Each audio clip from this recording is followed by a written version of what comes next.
I'm often asked, what's the best way to foam roll your shoulder if you're getting shoulder pain? Well, if you're suffering from shoulder pain, then stick around to watch the rest of this video because I've got a great tip for you.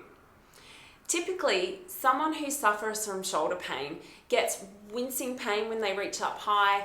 They often have trouble sleeping at night because they're tossing and turning, can't find a comfortable position to sleep in, and they wake up tired and grumpy the next morning. So, foam rolling the muscles around your armpit is only half the puzzle. You also need to work on your low back and on your glutes. That's the muscles in your bottom, because that's the other piece of the puzzle to help get a good resolution for your shoulder and to become pain-free.